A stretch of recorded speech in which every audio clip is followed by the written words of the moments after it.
اچھا میرے بھائیو، اب یہ ریئل ٹائم جو پرچیاں آپ کی آئی ہیں انشاءاللہ میں انہیں کور کروں گا. کوشش کروں گا کہ تمام پرچیاں کور ہوں، لیکن میں ورڈکٹ دوں گا پرچیوں کے اوپر. جہاں پہ تفصیل ریکوائرڈ ہوگی میں آپ کو اپنی کوئی ویڈیو ریفر کر دوں گا. ہر دفعہ ہر ٹاپک کے اوپر تفصیلاً بولنا یہ امپاسبل ہے، ورنہ تو ہر مجلس ہی پھر کئی گھنٹوں کے اوپر محیط ہو. لیکن یہ انشاءاللہ تعالی میری کوشش ہے کہ ساری پرچیاں کور کروں. والدین یہ چاہتے ہیں کہ بیٹا گھر چھوڑ کر نہ جائے، اور بیگم کی ڈیمانڈ یہ ہے کہ اسے علیحدہ گھر میں رکھا جائے. بیٹا بھی اگر سنگل ہو تو کیا کیا جائے؟ دیکھیں، یہ بیوی کا حق ہے کہ اگر وہ آپ سے الگ گھر ڈیمانڈ کرتی ہے تو اسے پورا کریں. کوشش کریں کہ آپ ماں باپ کو کسی قریبی گھر میں رکھ لیں، یا ان کے قریب آپ کوئی اور کرائے پہ مکان لے کر شفٹ ہو جائیں. لیکن بیگم کو ظاہر ہے اس چیز کا پابند کرنا، اس کی شرعاً کوئی اجازت نہیں ہے. اس کی وجہ یہ ہے کہ آپ لوگوں کو تو خاندانی معاملات کی تکلیف کا اندازہ نہیں ہوتا. اکثر اوقات واقعی ساس سسر کا رویہ ایسا خطرناک ہوتا ہے کہ یا تو آپ اپنی بیوی رکھ سکتے ہیں یا اپنے ماں باپ. تو اس کا تو کوئی اینڈ نہیں ہوگا. بہتر طریقہ یہی ہے کہ الگ گھر لیں، یا ایک گھر کے اندر الگ پورشن ہو جائے جس میں مکمل طور پہ آپ کی بیوی کی حکمرانی ہو، اور اس میں آپ کے ماں باپ یا آپ کی بہنیں دخل نہ دیں. تو وہ بھی الگ گھر ہی تصور ہوگا. ڈپینڈ کرتا ہے کہ آپ کی قوت خرید کتنی ہے اس کے اوپر. اگر بالکل الگ افورڈ کر سکتے ہیں تو ضرور کریں. اگلے زمانوں میں یہ ایشو نہیں ہوا کرتے تھے. اس کی وجہ یہ کہ جیسے ہی کسی کی شادی ہوتی تھی اس کے لیے الگ ایک خیمہ لگ جاتا تھا. قبائلی سسٹم میں ضروریات بھی بڑی تھوڑی سی تھی، اس لیے ان تکلیف کا سامنا عام بندوں کو نہیں کرنا پڑتا تھا. اسی لیے آپ کو احادیث کی کتابوں میں، قرآن حکیم میں ماں باپ کے حقوق کا ذکر تو ملے گا، ساس سسر کے حوالے سے آپ کو کوئی چیز نہیں ملے گی، کیونکہ یہ آزمائش جو ہے نا وہ ہمارے سب کانٹیننٹ کے مسلمانوں کے اوپر آ گئی ہوئی ہے. سیدھی سی بات ہے. اور یہ ساس سسر جب میں کہہ رہا ہوں تو آپ کی بیوی کے پوائنٹ آف ویو سے کہہ رہا ہوں. اس کو آزمائش آپ کا تو فرض ہے، ماں باپ کافر بھی ہوں گے آپ نے ان کے ساتھ اس نے سلوک کرنا ہے. اس کے لیے طریقہ کیا اڈاپٹ کرنا ہے وہ آپ نے خود اپنے معاملے کو دیکھنا ہے. لیکن آپ کے ماں باپ کے ساتھ حسن سلوک والا جو معاملہ ہے وہ آپ کے اوپر فرض ہے. وہ قرآن پاک میں 5 مقامات پر توحید کے فوراً بعد ماں باپ کے حق کا ذکر کیا گیا. اس لیے پچھلے دنوں جو میری کلاس نمبر 191 قرآن کلاس ریکارڈ ہوئی تھی وہ صرف والدین کے حقوق کے اوپر تھی، اور اس میں جو اور چیزیں جڑی ہوئی ہیں ان کو بھی میں نے تفصیل کے ساتھ بیان کیا تھا، وہ آپ دیکھ لیں. ہمارے علاقے میں دودھ کا ریٹ 220 روپے ہے، اور گاہ کہتے ہیں کہ ہمیں 180 ہی چاہیے. کیا اس صورت میں پانی ڈال سکتے ہیں؟ پانی ڈالیں اور بتائیں. ہاں بالکل پانی ڈال کے دینا ہے. 180 کا تو گھر میں نہیں دودھ پڑتا. گاہ بھی بے وقوف ہے، انہیں کہ آپ اپنی بھینس رکھ لیں. 180 روپے میں کیسے دودھ دیا جا سکتا ہے خالص؟ تو آپ پانی ڈالیں، اس کے بعد انہیں بتائیں کہ بھائی یہ خالص دودھ نہیں ہے، آپ اپنی بھینس بھی رکھ لو. خالص دودھ آپ کو 180 روپے میں نہیں پڑتا. دودھ میں پانی ملانا گناہ اس صورت میں ہے جب آپ اسے خالص کہہ کے بیچیں. اگر خالص نہیں کہہ رہے اور ویسے بھی جو خریدے انہیں بھی پتا ہے خالص کوئی نہیں ہے، وہ جدوں کار زنانیاں گرم کر دیا نے تو لانتا بھیج دیا نے توڑے ہوتے، تو خالص کہنے سے کوئی فرق نہیں پڑنا. تو جو آپ بہتر سمجھتے ہیں وہ کریں، لیکن اتنا پانی نہ ہو کہ لسی بنا دیں. یہ بھی نہیں ہونا چاہیے. جو آپ اپنا پروفٹ رکھنا چاہتے ہیں اس کے پوائنٹ آف ویو سے کریں. اگر گھر والے فرقہ پرست ہوں، جب ہم ان سے توحید کی بات کرتے وقت ایموشنل ہو جائیں تو کیا ہم ان کی توہین کر رہے ہیں والدین کی؟ یہ تو آٹومیٹیکلی ہو جائے گا بھائی. بہتر یہ ہے کہ دعوت دیں، اس کے بعد خاموشی اختیار کریں، اور جب ماں باپ کو آپ سے ایشو ہو تو ان کو یہ نہ کہیں کہ آپ گمراہ ہیں، آپ کہیں کہ بتاؤ مجھے کیا ہوا ہے. ان کو کہ آپ یہ ماں باپ کا یا جو مولوی ہیں ان کا طریقہ واردات ہوتا ہے, اور یہ سارا طریقہ واردات ابوں نے سیکھا ہوتا ہے انہیں مولویوں سے کہ ان تے سانو بھی تو جنمی سمجھنا ہے. تو ان کو کہیں جی آپ سے ہمارا کوئی لینا دینا نہیں, ہماری تو دعا ہے کہ ہم جنت میں اکٹھے ہوں, آپ یہ بتائیں کہ ہمیں کیا ہوا ہے. ہم نہیں آپ کو کہتے, آپ بتائیں ہمیں کیا ہوا ہے. تو کوئی نہ کوئی بات تو رکھیں گے نا, اور جب وہ بات رکھیں تو بس ایک بات کو پکڑیں اور انہیں کہیں کہ آپ کے لیے سب سے بڑا مسئلہ یہ ہے, تو ٹھیک ہے اسے ڈسکس کر لیتے ہیں. اور اگر وہ مکاری کریں, اس کے باوجود آپ کو تنگ کریں اور کوئی بات بتانے کے لیے تیار نہ ہو, تو پھر آپ ان کو بات بتائیں, اپنی طرف سے نہیں, ورنہ پھر وہ آپ کے ساتھ سیدھے ہو جائیں. آپ کہیں گے ہمارے استاد یہ کہتے ہیں کہ آپ لوگوں کی نماز قادیانیوں والی ہے. ہائے ہائے ہائے. تو ابا جی جب سے مجھے پتا چلا کہ ہماری نماز قادیانیوں والی ہے, تو میں نے تو نماز اس طریقے پہ کر لی ہے جو بخاری مسلم میں لکھا ہوا ہے. آپ کو ہم کچھ نہیں کہتے, آپ بھی ذرا چیک کر لیں قادیانیوں کی عبادت گاہ میں کہ وہ آپ کے بھائی ہیں یا ہمارے بھائی ہیں, پتہ چل جائے گا. اور دوسرا, ہمارے استاد یہ کہتے ہیں کہ آپ لوگ عبد القادر جیلانی کے نام کی 11ویں کھاتے ہیں, ان کی کتاب سے نماز کا طریقہ نہیں بتا سکتے, کیونکہ انہوں نے بھی وہی طریقہ لکھا ہے جو بخاری مسلم میں ہے, رکوع میں جاتے وقت اور رکوع سے اٹھتے وقت رفع الیدین. بس اے 2 گلاں پکڑ لو تو چولہا لا کے رکھ دو انہاں دیاں, کیونکہ ان کے دماغ ہیں بڑے موٹے, ایک مسئلہ حل کریں گے یہ کوئی اور مسئلہ نکال لیں گے. تو بہتر یہ ہے کہ موٹی سی بات کریں, اور نماز کوئی چھوٹی چیز تو نہیں ہے. عقیدہ توحید, ختم نبوت اور رسالت کے بعد سب سے امپورٹنٹ چیز نماز ہے. نماز ہی اگر قادیانیوں والے طریقے کے اوپر ہے تو لمحہ فکری ہے.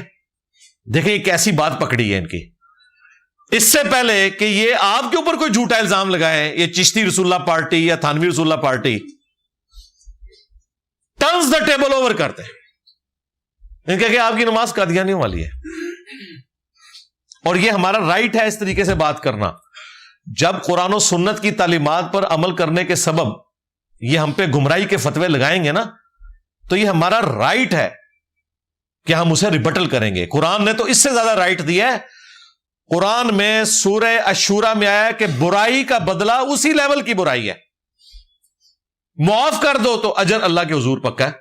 لیکن یہ معافی تو ہو سکتی ہے ذاتی معاملات میں, جب عقیدے کے اوپر اٹیک ہوگا پھر کوئی معافی نہیں ہے.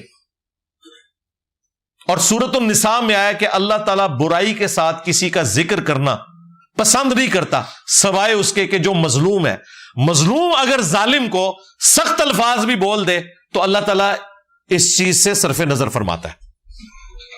تو ہم مظلوم ہیں نا, ہم انہیں ایاک نعبد و ایاک نستعین پیش کرتے ہیں, یہ کہتے ہیں سن فریاد پیرا دیا پیرا. ہم کہتے ہیں کہ اپنی مصیبت اور پریشانی میں اپنے رب کے حضور دعا کرنی ہے, اور بیماری کی صورت میں ڈاکٹر سے جا کے دوائی لینی ہے. یہ کہتے ہیں جی درد والی جگہ پہ ہاتھ رکھ کے پڑھے, دادا صاحب کی گھوڑی. کہہ رہے ہیں کہ نہیں؟ اب ان سے پوچھنا نہیں چاہیے. ویسے وہ باپا جانی کی نئی ویڈیو آئی ہے, ہاں اس میں کیا ہوا ہے؟ وہ صرف ٹانگیں نہیں باپا جانی کی جواب دے گی, وہ دادا صاحب کی گھوڑی بھی مر گئی ہے. آپ کو حیران کن بات بتاؤں, ان کی جو کتاب ہے نا فیضان سنت, جو ہم 1992 میں درس دیا کرتے تھے جب میں میٹرک میں پڑھتا تھا, اس میں آج بھی میں اگلے دن وہ کتاب سنبھال کے رکھی ہوئی ابھی تک, میں نکال کے پڑھ رہا تھا. مجھے خواب کی طرح یاد تھا کہ اس میں لکھا ہوا ہے کہ یہ میز اور کرسی پہ بیٹھ کے کھانا کھانا انگریزوں کا طریقہ ہے, اور اعلیٰ حضرت کے حوالے سے لکھا ہوا تھا. وہ میں نے کھول کے دیکھا, واقعی مل گیا. ان لوگوں کی سمجھدانی ایسی ہے, یہ لوگ پہلے اینک کو بھی کہتے تھے یہ انگریزوں کی مشابہت ہے, اور باقاعدہ کرسی میز کے اوپر بیٹھ کے کھانا کھانے کے اوپر باپا جانی نے ابو داؤد کی وہ حدیث بھی فضائل سنت میں لکھی ہے، من تشبہ بقوم فہو منہم، جس نے کسی قوم کی مشابہت اختیار کی وہ اس میں شمار کیا جائے گا. تو وہ کہتے تھے کہ یہ جو آج کل شادی بیاہ کے موقع کے اوپر لوگ جو ہیں وہ میز کرسیوں کے اوپر بیٹھ کے کھانا کھا رہے ہوتے ہیں تو یہ تو غیر مسلموں کا طریقہ ہے. باپا جانی نے کبھی سوچا تھا کہ 8 سے 32 سال کے بعد میری ٹانگیں بھی جواب دے جائیں گی اور سارے یہ وظیفے بھی ختم ہو جائیں گے دادا صاحب کی گھوڑی والے، اور مجھے بھی بیٹھنا پڑے گا. چلے وہ تو بیٹھ گئے، جو ساتھ بیٹھے ہوئے ہیں ان کے گھٹنے تو جواب نہیں نہ دے گے، ان کو بھی تو ساتھ بٹھایا ہوا نا. اس کا مطلب ہے کہ اب اسے وہ جائز سمجھنا شروع ہو گئے. اچھی بات ہے، لیکن اپنی عوام کو بھی بتائیں کہ جب درد ہو تو آپ نے دوائی لینی ہے، دادا صاحب کی گھوڑی نہیں پڑھنا، کیونکہ خود انہوں نے کوئی نہیں پڑھا. آپ لوگوں کو یہ مصیبت اور پریشانی میں، بیماریوں میں، درباروں میں بھیجتے ہیں، خود یہ مہنگے مہنگے ہاسپٹل سے اپنا علاج کرواتے ہیں. ابھی باپا جانی کو بھی عبداللہ شاہ غازی کے مزار پہ لے جائے نا، اور وہاں کی وہ جو خاک ہے یا نمک ہے وہ ان کے گھٹنوں پہ ملے، ٹھیک ہوں. اور وہ باپا جانی اس میں کہہ رہے ہیں کہ ڈاکٹروں نے مجھے مشورہ دیا ہے. ہاں، ڈاکٹر کا لفظ موجود ہے. اور ان کا پھر میں نے مفتی صاحب سے بھی مشورہ کیا تو انہوں نے کہا کہ آپ نماز بھی کرسی پہ بیٹھ کے پڑھیں اور کھانا بھی آپ اس طریقے سے کھا سکتے ہیں. یار ڈاکٹر نے تو آپ کو صحیح مشورہ دیا، مفتی صاحب نے آپ کو یہ مشورہ نہیں دیا کہ باپا جانی آپ درد والی جگہ پہ ہاتھ رکھ کے پڑھیں، دادا صاحب کی گھوڑی. آپ بھول گئے. میں جو آپ کو پہلے کہتا تھا نا کہ خود کئی سال پہلے جب ان کا پیشاب بند ہوا تو آغا خان سے انہوں نے آپریشن کروایا تھا. اس وقت کوئی ان کے بزرگوں کی درگاہیں یا وہاں کا کوئی نمک کام نہیں آیا تھا، اور آپ کو یہ بزرگوں کے پاس بھیجتے ہیں. کہانیاں بنائی ہوئی ہیں انہوں نے. تو پھر آج کل جو میمز بن رہی ہیں نا، بالکل جسٹیفائی ہیں وہ لوگ جو ان کی میمز بنا رہے ہیں، کیونکہ آؤٹ آف کانٹیکسٹ ان کی چیزیں نہیں پیش کر رہے. ان کا یہ نظریہ ہے، یہ پڑھتے ہیں، لوگوں کو وظیفے کے طور پر بتاتے ہیں. آج کہتے ہیں جی بزرگوں کا مذاق اڑا رہے ہیں، تو مذاق تو خود اڑوایا نا انہوں نے. ہمیں بھی لوگ کہتے ہیں جی آپ بزرگوں کا مذاق اڑا رہے ہیں. بھئی بزرگوں نے اپنا مذاق خود بنوایا ہے نا. امام بخاری، امام مسلم کا مذاق کیوں نہیں اڑایا جا رہا؟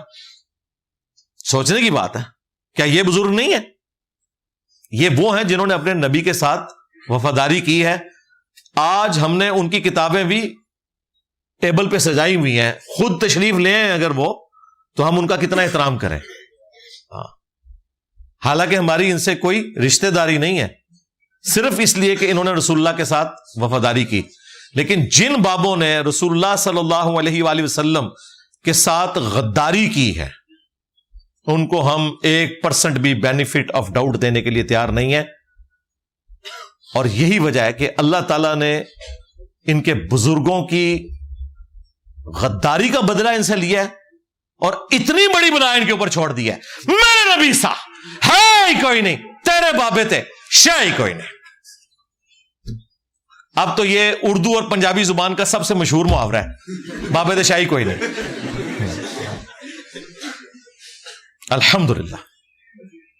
تو یہ ساری ڈرامہ بازیاں ان کی چل رہی تھی، اللہ تعالیٰ نے ان سے بدلہ لے لیا ہے. انشاءاللہ ابھی کافی باقی ہے.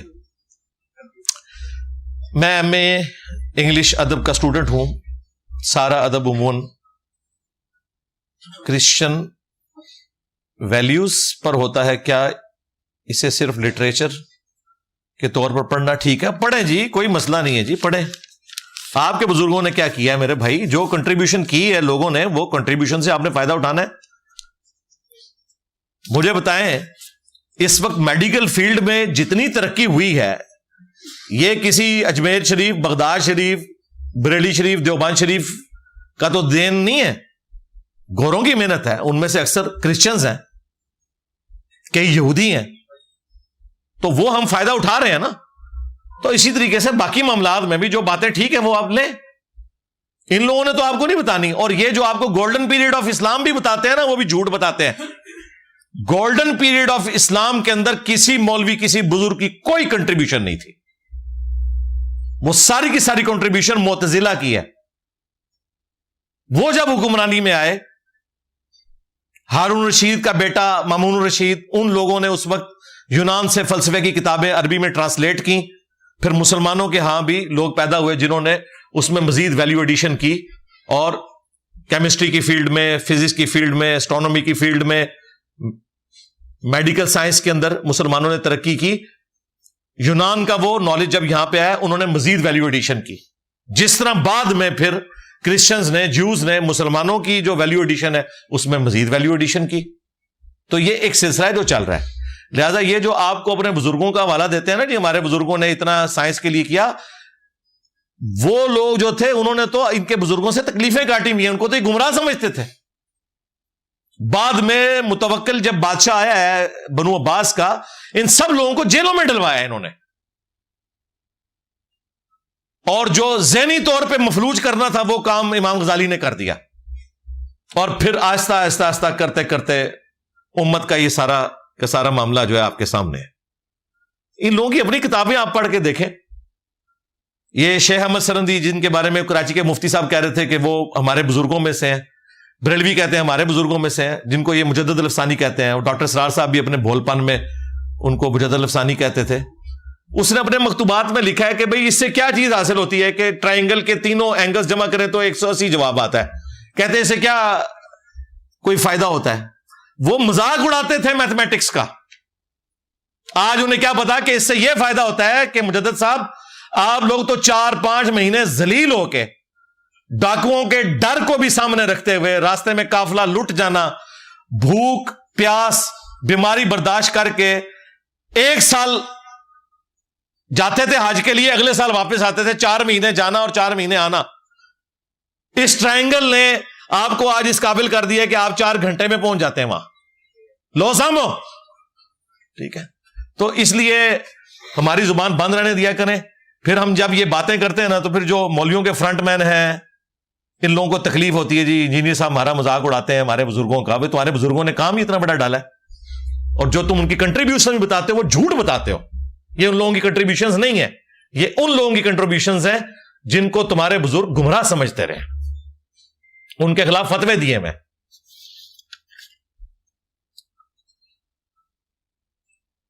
پرانے زمانے میں قبلے کی ڈائریکشن کیسے معلوم کی جاتی تھی، اور حتیم کو اب خانہ کعبہ میں شامل نہیں کر دینا چاہیے جو نبی الاسلام کی خواہش تھی؟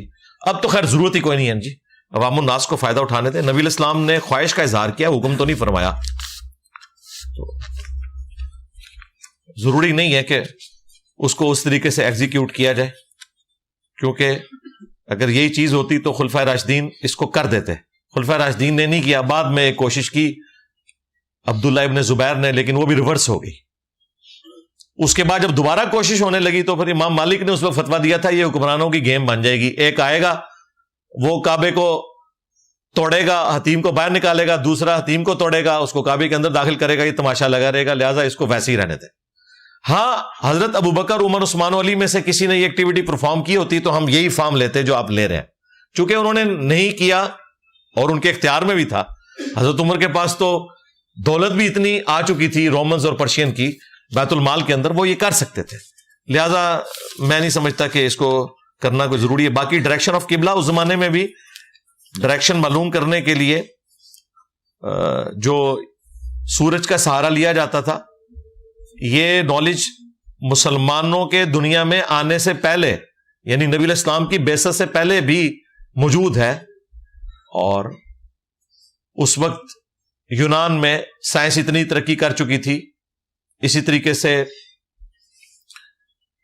سورج کے ذریعے اس کے سائے کو دیکھ کر دھوپ گڑی بنانا، یہ چیزیں رائج تھیں اس زمانے کے اندر بھی، کوئی مشکل نہیں تھا.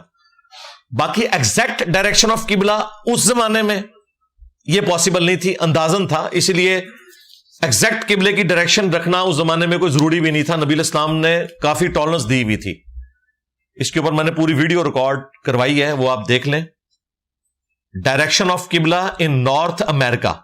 نارتھ امریکہ میں، جسے آپ آج کے زمانے میں یو ایس اے کہتے ہیں، پچھلے کئی سو سال سے کعبے کی ڈائریکشن غلط تھی. ساؤتھ کی طرف وہ قبلہ رخ کرتے تھے، کیونکہ مراکش کی طرف سے وہ گئے ہوئے تھے تو وہ سمجھتے تھے کہ قبلہ اس طرف ہے. بعد میں جب کیلکولیشن ہوئی ہے ابھی بھی آپ گلوب اپنے سامنے رکھیں تو نارتھ کی طرف سے قبلہ زیادہ نزدیک ہے ایز کمپیئر ٹو ساؤتھ کی طرف سے. اس لیے اب جو نئی مسجدیں بن رہی ہیں پچھلے کوئی 40-50 سال سے وہ نارتھ کی طرف ہے. پرانی والی مسجدیں اس طرح ہے قبلہ رخ, آج والی اس طرح ہے, اتنا فرق ہے. تو میں نے اس کے اوپر باقاعدہ ویڈیو ریکارڈ کروائی تھی, اس میں احادیث بتائی تھی کہ اس میں ٹالرنس کتنی موجود ہے. ڈائریکشن آف قبلہ ان نارتھ امریکہ, وہ آپ دیکھ لیں ویڈیو. سود کے 70 حصے ہیں, ان میں سے ہلکا کوئی شخص اپنی ماں کے ساتھ 70 دفعہ, یہ روایت تو خیر کمزور ہے, باقی روایتیں موجود ہیں, میں نے آج ڈسکشن بھی کر دی ہے. اگر ایک بندہ اکیلا نماز پڑھ رہا ہو اور دوسرا بندہ اس کو پیچھے سے ہاتھ لگائے تو وہ بندہ امامت شروع کر سکتا ہے؟ جی کر سکتا ہے, بالکل کر سکتا ہے.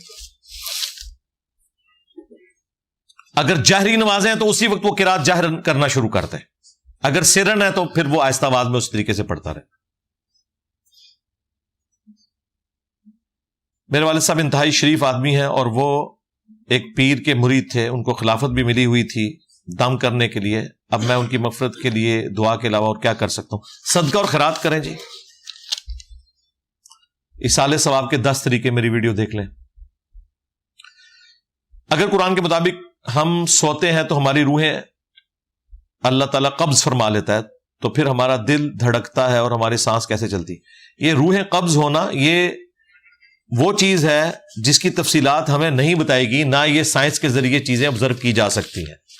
روح جو ہے یہ اللہ کا امر ہے, وہ اس فزیکل فینومینا کے ساتھ ریلیٹڈ چیز نہیں ہے. اسی لیے آپ دیکھیں کئی لوگ ہیں جن کی میڈیکل ڈیتھ ہو جاتی ہے, سانس وہ لے رہے ہوتے ہیں وینٹیلیٹر کے اوپر, لیکن ڈاکٹرز کہتے ہیں کہ میڈیکلی ان کی ڈیتھ ہو چکی ہے, ابھی مشین سے ہٹائیں گے تو یہ مر جائیں گے. وہ میڈیکل ڈیتھ کیا ہے؟ روح نکل چکی ہوتی ہے. اگرچہ وہ مشینوں کے ذریعے اس کے اندر خون بھی چلاتے رہتے ہیں, دل بھی پمپ کرتا رہتا ہے, لیکن وہ کہتے ہیں بندہ مرا ہوا ہے. دل چل رہا ہے, بندہ مرا ہوا ہے, وہ مر کیسے گیا ہے؟ روح پرواز کر کی. یہ ایک الگ سے چیز ہے. باقی یہ جو قرآن نے کہا نا, سورہ زمر کی جو آپ نے آیت کوٹ کی کہ ہم انسان کی روح قبض کر لیتے ہیں موت کے وقت بھی اور نیند کی حالت میں بھی, اور جس کی روح ہم نے اپنے پاس رکھنی ہوتی ہے وہ روک لیتے ہیں, باقیوں کی ہم واپس بھیج دیتے ہیں تاکہ ایک مقررہ وقت جو ان کا دنیا میں ہے وہ گزار لیں. تو یہ قبض کرنے سے مراد یہ نہیں ہے کہ وہ 100% قبض ہے, وہ اللہ تعالیٰ کے پاس روح گئی لیکن اس کا رشتہ اپنے جسم کے ساتھ برقرار ہے جس کی نوعیت ہمیں نہیں پتا. اسی لیے جب ہم کسی سوئے ہوئے شخص کو سوئی چبھوئیں گے تو وہ جاگ اٹھے گا. یہ وہ والا قبض ہونا نہیں ہوتا جو ایگزیکٹلی موت کے وقت قبض ہونا ہے, اس کی کیفیت ڈفرنٹ ہے. چونکہ یہ اس فزیکل ورلڈ سے تعلق نہیں رکھتی چیزیں, ان کے بارے میں تب آزمائی نہیں کر سکتا. میں شادی نہیں کرنا چاہتا, اگر میں شادی نہ کروں تو مجھ پر کوئی گناہ تو نہیں ہوگا؟ یار یہ بڑی دفعہ آ چکا ہے. شاہ جی تو سیدھا جواب دو. ٹھیک ہے, تو بات یہ کہ شادی انجینئر محمد علی مرزا لکھے تو میری کافی ساری ویڈیوز کھل جائیں گی, بلکہ ایک پوری پوڈ کاسٹ میری شادی شدہ لوگوں کے لیے, غیر شادی شدہ لوگوں کے لیے اسی حوالے سے ریکارڈ ہوئی ہے اسامہ بھائی کے ساتھ, جو سی ای او ہے اس وقت, وہ جو آپ کے موٹیویشنل سپیکر ہیں ایک لاہور کے, کون سے وہ شاہ جی, قاسم علی شاہ صاحب کی فاؤنڈیشن کے وہ سی ای او, انہوں نے میرے ساتھ ایک کی تھی کچھ عرصہ پہلے, وہ آپ دیکھ لیں, اس میں میں نے ان چیزوں کو ڈسکس کیا ہے. بھئی آپ کی مرضی ہے, کرنا چاہتے ہیں کریں, نہیں کرنا چاہتے ہیں نہ کریں, لیکن کرنا ہی فطرت ہے, یہی سنت کے قریب ہے. ہم آپ کے اوپر وہ والا فتویٰ نہیں لگائیں گے جو گناہ کبیرہ والا فتویٰ ہے, لیکن شادی کرنے سے آپ گناہ کبیرہ سے بچ جائیں گے. اگر کسی کی واقعی کوئی جینون مجبوری ہے, وہ شادی نہیں کر سکتا یا نہیں کرنا چاہتا, تو یہ اس کا رائٹ ہے, وہ اس کو ایگزیکیوٹ کرے. وہ نبی اسلام نے بھی فرمایا بخاری مسلم میں کہ اے نوجوانوں کے گروہ, جو استطاعت رکھتا ہے وہ نکاح کرے. نکاح کرنا شرمگاہ کی حفاظت کا ذریعہ ہے, نگاہوں کو نیچا رکھتا ہے, اور جو نکاح نہیں کر سکتا اسے چاہیے کہ روزے رکھ کر اپنی شہوت کو ٹھنڈا کرے. تو یہ حکم موجود ہے. باقی سورۃ النور میں بھی آیا کہ جو لوگ فائنینشل حالت اپنی درست ہونے کی وجہ سے شادی نہ کر سکیں تو انہیں چاہیے پاک دامن رہیں, یہاں تک کہ اللہ تعالیٰ انہیں وسعت دے دے. باقی اسے جس طرح زندگی موت کا مسئلہ لوگوں نے بنایا ہوتا ہے، پبلک کے اندر مشہور ہے کہ جس کی شادی نہیں ہے نا اس کا جنازہ حلال نہیں ہوتا. پنجاب میں یہ مشہور ہے، بے نمازی کا جنازہ پڑھتے ہیں، ہاں جس نے شادی نہیں کی کہتے اس کا جنازہ ہی نہیں ہوتا. تو یہ جذباتی باتیں ہیں. ان ساری باتوں سے کوئی یہ رزلٹ نہ نکالے کہ میں کسی کو ترغیب دلا رہا ہوں کہ وہ شادی نہ کرے. یہ میں نے ایز اے لاسٹ ریزارٹ، جس کی کوئی ایسی مجبوری ہے یا اس کے حالات و واقعات اجازت نہیں دیتے تو وہ بے شک نہ کرے. ہم یہ نہیں کہیں گے کہ وہ کسی فرض کا تارک ہو گیا اور اس کے اوپر کوئی کفر و شرک کا فتویٰ لگ گیا، لیکن جو نارمل لائف ہے وہ گزارنے کے لیے ایک کٹی پتنگ کی بجائے ایک ڈائریکشن والی لائف گزارنے کے لیے شادی کرنا ضروری ہے.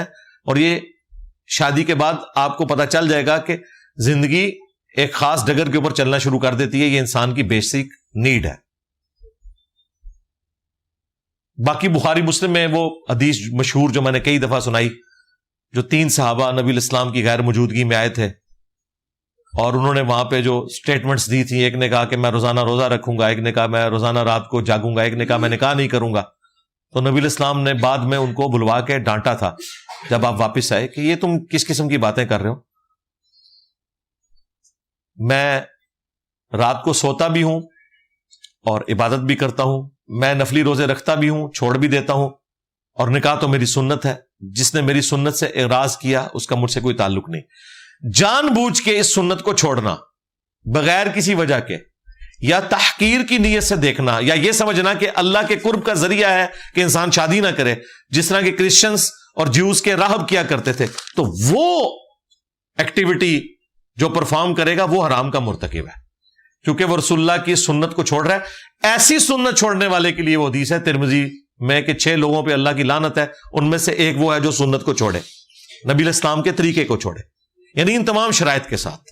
باقی آپ اپنے معاملات کو بہتر سمجھتے ہیں. ہمارے گاؤں میں قبروں کو اندر سے بھی گھر کی طرح پکا کیا جاتا ہے، تو انہیں کیسے سمجھائیں؟ پکے سے مراد سیمنٹ وغیرہ لگاتے ہیں؟ ہاں بس سمجھا دیں، بس کافی ہے. باقی کوئی لٹھ لے کے تو ان کے پیچھے نہیں پڑنا نا، سمجھانا ہی ہے. حدیث بتائیں صحیح مسلم کی 2245 کے نبی الاسلام نے قبروں کو پکا کرنے سے منع فرمایا. جنت میں ایک مقام وسیلہ ہے جو اللہ تعالیٰ اپنے صرف ایک بندے کو دے گا، کیا عام مسلمان اس مقام کی خواہش کر سکتا ہے؟ نہیں، وہ تو ڈیفائن ہو چکا ہے نا. بخاری مسلم میں ہے کہ وہ شخصیت رسول اللہ ہے صلی اللہ علیہ وآلہ وسلم، وہ مقام صرف ان کے لیے. ہاں مقام وسیلہ کا پڑوس آپ طلب کر سکتے ہیں کہ نبی الاسلام کا پڑوس اللہ تعالیٰ ہم سب کو نصیب کریں، آمین. عطائی ڈاکٹر کی سروس اور کمائی جائز ہے یا ناجائز ہے؟ بھائی چونکہ گورنمنٹ نے ان چیزوں کو الاؤ نہیں کیا ہوا، لہذا ہم اس طرح کی کمائی کو جائز نہیں سمجھتے، کیونکہ اس طریقے سے اگر معاملات شروع ہو جائیں گے تو ہر کوئی پھر قانون کو توڑنا شروع کر دے گا. یا تو گورنمنٹ اس کے لیے کوئی راستہ نکالے، جس طرح بعض اوقات یہ بھی ہوتا ہے کہ کوئی عطائی ڈاکٹر ہے، اس نے اوریجنل ڈاکٹرز بھی ہائر کیے ہوتے ہیں اپنے ہاسپٹل کے لیے، اوور آل مینجمنٹ کو وہ دیکھ لیتا ہے کیونکہ اس کے پاس انویسٹمنٹ ہوتی ہے یا اس کا کام چل گیا ہوتا ہے، اور وہ ڈگری کسی اور ڈاکٹر کی استعمال کرتے ہیں اور اس کی بنیاد کے اوپر اپنے سارے معاملات کو لے کے چلتے ہیں. لیکن اس میں بھی پھر دقت نظر سے دیکھنے کی ضرورت ہے کہ کوئی ایسا مس ہینڈلنگ والا ایشو نہ ہو، تو بہتر تو ہے کہ ان چیزوں سے بچ جائے. باقی آپ اپنے طور پہ جو کرنا چاہتے ہیں وہ تو ہم ساری عطائی ڈاکٹر ہی ہیں. مطلب جو چھوٹی موٹی بیماری ہوتی ہے تو ہم ڈاکٹرز کے پاس تو نہیں جاتے، ہم گھٹنے پہ ہاتھ رکھ کے پڑھتے ہیں دادا صاحب کی گھوڑی یا ڈسپرین کی گولی لے لیتے ہیں. ٹھیک ہے، اس کے لیے کسی عطائی ڈاکٹر سے یا بابا جانی سے پوچھنے کی ضرورت نہیں، انہوں نے پہلے ہی آپ کو فیض دے دیا ہوا ہے. ٹھیک ہے، تو نزلہ زکام کی صورت میں بھی ہمیں پتہ ہے کہ ہم نے فلاں شربت استعمال کر لینا ہے. اس طریقے سے بہت بڑا ایشو ہو تو پھر ڈاکٹر تک جاتے ہیں، ادروائز عام طور پہ تو گھروں میں علاج خود ہی کیا جاتا ہے. کسی کا سینہ جکڑا گیا ہے وہ اسٹیم لینا شروع کر دیتا ہے، یہ معاملہ ایک الگ ہے. لیکن ایک پروفیشنل علاج کرنا، اس کے لیے چونکہ گورنمنٹ نے الاؤ نہیں کیا ہوا، اس لیے ہم اس کو شرعی طور پہ وہ فتوا نہیں لگا رہے، گورنمنٹ کے پوائنٹ آف ویو سے ظاہر ہے کہ نظام کو پھر ایک طریقے سے لے کے چلنا ہے. باقی تو عین ممکن ہے کہ ایک ڈاکٹر سے زیادہ اچھا علاج کر لے ایک عطائی ڈاکٹر. بعض اوقات ہم نے دیکھا ہے بڑے پروفیشنل لوگ ہوتے ہیں اور وہ کافی سارے معاملات بہتر کر لیتے ہیں، لیکن چونکہ دنیا میں ہم ایک قانون کے دائرے میں بندھے ہوئے ہیں، اس لیے ہم اس پلیٹ فارم سے اتنی بات کر سکتے ہیں کہ جو قانون کے دائرے میں آتی ہے. میرا نام غلام غوث ہے، کیا نام چینج کرنا چاہیے؟ جی چینج کر سکتے ہیں تو ضرور کریں. اور اگر غوث سے مراد آپ اللہ کی ذات کو لے لیں، کیونکہ اب تو ہمارے نزدیک وہ غوث ہے نا. باقی عبد القادر جیلانی کو اگر غوث العظم کوئی کہتے ہیں تو لوگ کہتے ہیں نا، اسے کوئی فرق نہیں پڑتا. غوث تو باقاعدہ ایک تصوف میں ڈگری ہے، جس طرح جنرل ہوتا ہے تو وہ تو جنرل تو کافی سارے ہیں، اس طرح غوث کتب ابدال یہ ڈگری ہیں انہوں نے جو اپنے ایک معاملات چلائے ہوئے ہیں. تو وہ اس میں غوث کہہ رہے ہوتے ہیں، وہ خاص کسی ایک بندے کو نہیں کہہ رہے ہوتے. لیکن ہمارے نزدیک تو غوث جو ہے وہ اللہ کی ذات ہے. تو بہتر یہ ہے کہ آپ غلام غوث کی بجائے اپنا نام عبداللہ رکھ لیں، ٹھیک ہے، اگر تبدیل کرنا چاہتے ہیں. اگر نہ بھی کریں تو کوئی مسئلہ نہیں ہے، اب تو آپ کی نیت کا اعتبار ہے. اگر غوث سے مراد آپ اللہ کی ذات لے رہے ہیں تو پرفیکٹ نام ہے، لیکن بہتر یہ ایسے چینج کریں تاکہ وہ ایک شرک کا جو شائبہ بھی ہونا ہے، کوئی اس سے سمیل بھی آنی ہے تو وہ بھی ختم ہو جائے. کیا امام حسین علیہ السلام نے نیزے پر سر کٹنے کے بعد بھی قرآن پڑھا؟ یار یہ ساری جذباتی باتیں، روایتیں تو اس طرح کی موجود ہوتی ہیں. آپ کیا سمجھتے ہیں یہ باتیں صرف آج کے لوگ کر رہے ہیں؟ اگلے زمانوں میں بھی لوگ اپنی جذباتی ایفیلیشنز کا اظہار کر دیا کرتے تھے. قرآن و سنت کی روشنی میں اس طرح کی کوئی چیز رپورٹ نہیں ہوئی ہے کہ ایسے ہو سکے. اپنی ڈاکٹرن میں یہ چیز غلط ہے کہ کوئی شخص فوت ہونے کے بعد کلام کرنا شروع کرتے ہیں. دیکھیں امام حسین علیہ السلام بھی سید الشہداء ہیں. امام حمزہ جنہیں ہم امیر حمزہ کہتے ہیں، نبی علیہ السلام کے چچا، وہ بھی سید الشہداء ہیں. ان کے تو جسم کا مسئلہ بھی ہوا ہے. ان کے بارے میں تو کوئی ایسی چیز رپورٹ نہیں ہوئی ہے کہ جب ان کا مسئلہ کیا جا رہا تھا تو وہ قرآن پڑھ رہے تھے. کیوں؟ ان کے ساتھ جب ایکٹیویٹی پرفارم ہوئی وہ چیزیں احادیث میں رپورٹ ہو گئیں اور یہ تاریخ میں رپورٹ ہوئی ہیں، اور تاریخ میں جھوٹ اور سچ مکس ہے.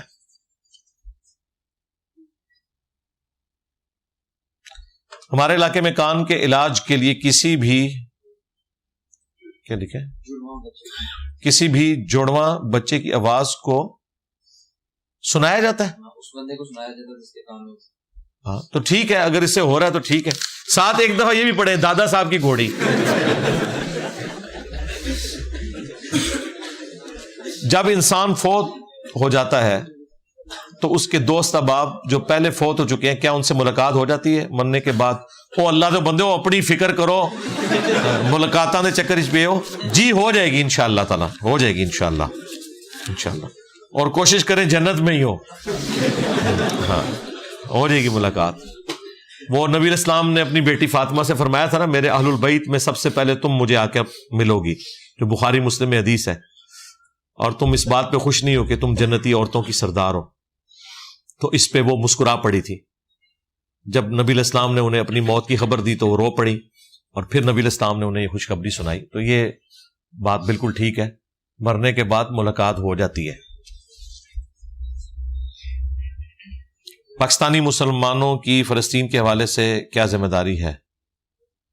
اس کے اوپر میری تفصیلی کئی ایک ویڈیوز ریکارڈ ہے. فلسطین انجینئر محمد علی مرزا لکھے تو ویڈیو کھل جائے گی. کیا اللہ کے سوا کسی سے مدد مانگنا جائز ہے؟ دعا کے طور پر جو مدد ہے وہ تو آپ اللہ کے سوا کسی سے نہیں مانگ سکتے. باقی جو ظاہری اسباب ہیں وہ آپ کسی کافر سے بھی لے سکتے ہیں. نبی علیہ السلام کی اپنی زیرہ گروی رکھی ہوئی تھی اناج کے عوض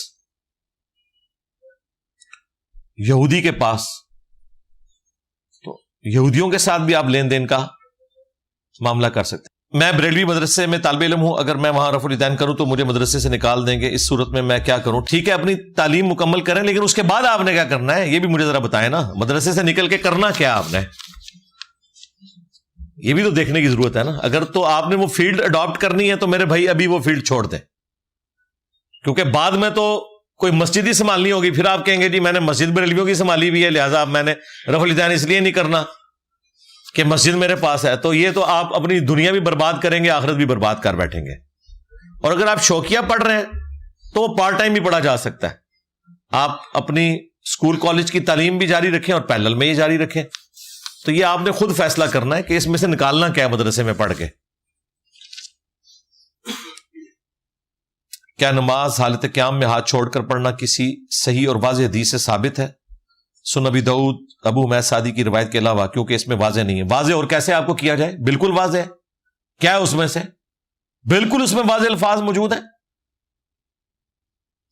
کہ جب نبی علیہ السلام نماز شروع کرتے تو اپنے دونوں ہاتھوں کو کندھوں تک بلند کرتے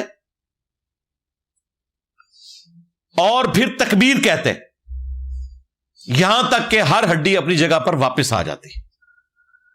ان ناسبیوں نے شیعہ کے بکس کے اندر اس کو یوں بیان کیا کہ جی یہ جو اس میں موجود ہے ہر ہڈی اپنی جگہ پہ آ جاتی، مراد یہ ہے کہ یوں ہر ہڈی اپنی جگہ پہ آتی پھر آپ اللہ اکبر کہتے. حالانکہ اس میں ترتیب یہ نہیں ہے، اس میں ہے کہ ہاتھ بلند کرتے، اللہ اکبر کہتے، یہاں تک کہ ہر ہڈی اپنی جگہ پہ واپس آ جاتی. اللہ اکبر کے بعد ہڈی آنے کا ذکر ہے. اور دوسرا، اہل حدیث تو اس طرح کا رفع الیدین کرتے نہیں ہے. تو تم لوگ اس کا ہی کہہ رہے ہو جی ایسے کر کے ہر جگہ، تو تسی تک اس طرح رفع الیدین کیتے ہی نہیں. دوسرا اس میں ہے کہ اللہ اکبر کہتے تو اس کے بعد ہر ہڈی اپنی جگہ پہ واپس آتی. تو اللہ اکبر کے بعد اگر تو ہڈی نماز شروع کرنے سے پہلے یہاں سے سٹارٹ ہوئی تھی تو یہاں واپس آتی ہے، اور اگر نماز شروع کرنے سے پہلے یہاں سے سٹارٹ ہوئی تھی تو وہاں واپس آتی ہے. لو زامو کہانیاں کرا دے سانو. اور دوسرا، اہل حدیث تو بات ہی نہ کریں. انہوں نے حنفیوں کو جو پوری چین بتائی ہے نا سنن کبریٰ البیہقی سے، کہ عطا بن ابی رباح سے کسی نے پوچھا کہ آپ رکوع میں جاتے وقت اور رکوع سے اٹھتے وقت رفع الیدین کیوں کرتے ہیں؟ تو انہوں نے کہا میں نے یہی سوال عبداللہ ابن زبیر سے کیا تھا کہ آپ رکوع میں جاتے وقت اور رکوع سے اٹھتے وقت رفع الیدین کیوں کرتے ہیں؟ تو عبداللہ ابن زبیر نے کہا کہ یہی بات میں نے اپنے نانا سیدنا ابو بکر سے پوچھی تھی، تو انہوں نے مجھے بتایا کہ نبی صلی اللہ علیہ وآلہ وسلم بھی نماز اس طرح ہی پڑھتے تھے. تو یہ اہل حدیث آپ کو فخریہ بتاتے تھے. ان کے سارے مناظرے دیکھیں، ان کی رفع الیدین کے اوپر ساری کتابیں دیکھیں.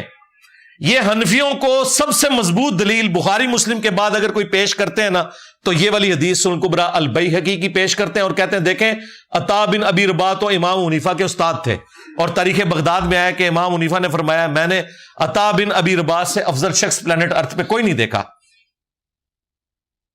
خیر التابعین میں سے ہیں. اور یہ اس بات کا ثبوت ہے کہ امام حنیفہ تبع تابعی ہیں، تابعی نہیں ہے، ورنہ وہ کسی صحابی کا نام ذکر کرتے. انہوں نے کہا کہ میں نے روئے ارض پہ عطا بن ابی رباح سے افضل شخص کوئی نہیں دیکھا. تو کہتے دیکھو عطا بن ابی رباح جو ہے نا وہ رفع الیدین کرتے تھے، اور انہوں نے نماز عبداللہ ابن زبیر سے سیکھی تھی جو کہ حضرت ابو بکر کے نواسے ہیں، اما عائشہ سلام اللہ علیہا کے بھانجے ہیں، اور اسماء بنت ابی بکر کے بیٹے ہیں، اور حضرت زبیر اشرم مبشرہ کے بھی بیٹے ہیں، خود بھی صحابی ہیں، صحابیہ کے بیٹے ہیں، صحابی کے بیٹے ہیں، اور خلیفہ راشد سیدنا ابو بکر رضی اللہ تعالیٰ عنہ علیہ السلام کے نواسے بھی ہیں. اور کہتے ہیں انہوں نے حضرت ابو بکر سے نماز سیکھی تھی اور حضرت ابو بکر کو نبی علیہ السلام نے سکھائی تھی. تو بھائی اگر عبداللہ ابن زبیر کو رفع الیدین کے ساتھ نماز پڑھنا حضرت ابو بکر نے سکھایا تھا، تو عبداللہ ابن زبیر جو ہاتھ چھوڑ کر نماز پڑھتے تھے وہ انہوں نے خامنائی صاحب سے نہیں سیکھی تھی، وہ بھی حضرت ابو بکر سے ہی سیکھا ہوا تھا. مصنف ابن ابی شیبہ میں موجود ہے کہ عبداللہ ابن زبیر ہاتھ چھوڑ کر نماز پڑھتے تھے. کون؟ جنہوں نے نماز حضرت ابو بکر سے سیکھی ہوئی تھی، خود بھی صحابی ہیں. تو اس سے زیادہ کوئی واضح چیز نہیں، اس لیے میں نے بڑی تفصیل کے ساتھ یہ ویڈیو ریکارڈ کروائی ہوئی ہے. اور یہ ساری باتیں میں کوئی نئی نہیں کر رہا، یہ ساری باتیں میں نے 6-7 سال پہلے ریکارڈ کروا دی ہوئی ہے. ہاتھ چھوڑ کر نماز پڑھنا آلموسٹ کوئی 40-50 منٹ کی ویڈیو ہے، اس میں نے یہ ساری حدیثیں نہ صرف بتائی ہیں، ڈسپلے بھی کرائی ہوئی ہے. ٹھیک ہو گیا جی.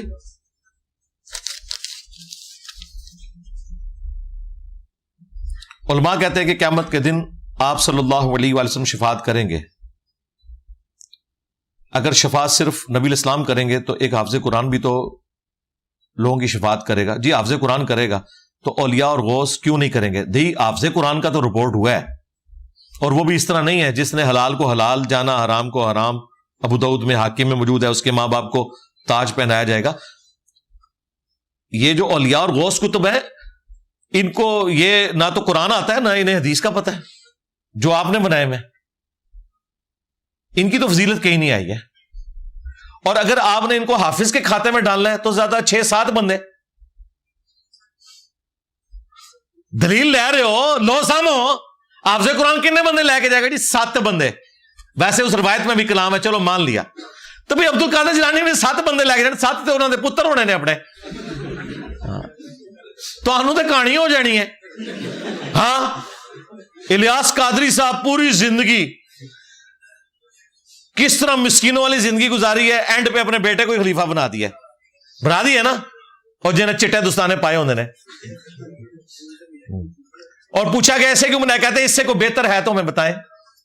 دیکھو اس سے بہتر وہ ہیں جن لوگوں نے دعوت اسلامی کے لیے کتنی قربانیاں دے کے یہاں تک پہنچایا. ان کو تو انہوں نے ٹھڈے مار کے نکال بھی دیا ہوا ہے. وہ آپ میری یوٹیوب پہ ویڈیو دیکھ لیں, دعوت اسلامی کی کہانی میری زبانی. میں نے پوری لائف سٹوری شیئر کی ہوئی ہے ابراہیم بھائی کی, جو شروع کے ساتھیوں میں سے تھے ان کے. تو میرے بھائی ٹھیک ہے, غوث کو تو ابدال ان کے تو بچے 18 بیویاں بھی کتنی ہوتی تھی, ان کے تو گھر کے بھی بندے پورے نہیں ہونے ہیں. تسی تے کہندے ہو جی قیامت تک سارے مرید, ایک ہی حدیث ہی لکھے ہے قیامت تک سارے مرید. ٹھیک ہے, ویسے مجھے بتائیں یہ پاگل ہے, یہ جان بوجھ کے ایسا کرتے ہیں؟ جب یہ چیزیں ریکارڈ کرا رہے ہوتے ہیں کہ حافظ قرآن شفاعت کرے گا تو ہمارے بابے بھی کریں گے. بھائی حافظ قرآن کی تو فضیلت ہے, بابوں کی کہاں سے آئی؟ نہیں جی بابوں نے بھی حفظ کیا تھا. ٹھیک ہے حفظ کیا ہوا تھا, 7 بندے لائے جان کے, تو اسی نے لارا لایا ہے قیامت تک. مجھے ایک کتاب ملی ہے میرے, دیکھیں انہوں نے کہا, عبد القادر جیلانی کہتے ہیں مجھے اللہ نے ایک کتاب دی ہے جس میں قیامت تک میرے مریدوں کے نام ہے. استغفر اللہ. مجھے بتائیں اب غلام احمد قادیانی دجال میں اور ان کے بزرگوں کے دعوے میں کیا فرق رہ گیا؟ رسول اللہ کے بعد اگر کوئی شخص یہ کہتا ہے کہ مجھے اللہ نے یہ دیا ہے, ایک تو یہ نا کہ اللہ تعالیٰ اولاد دیتا ہے, اللہ تعالیٰ رزق دیتا ہے, یہ تو جنرل ہے, وہ تو اس کا قانون ہے. لیکن یہ ایک اسپیسیفک مینشن کرنا کہ یہ مجھے اللہ نے کتاب پکڑائی ہے جس میں میرے سارے مریدوں کے نام لکھے ہوئے ہیں, تو یہ تو وہی کا سلسلہ ابھی تک مانے میں. او بھائی تمہارے بزرگوں کی بزرگی تو دور کی بات, ان کا تو مسلمان ہونا ہی مشکوک ہے, ان کے جو دعوے ہیں.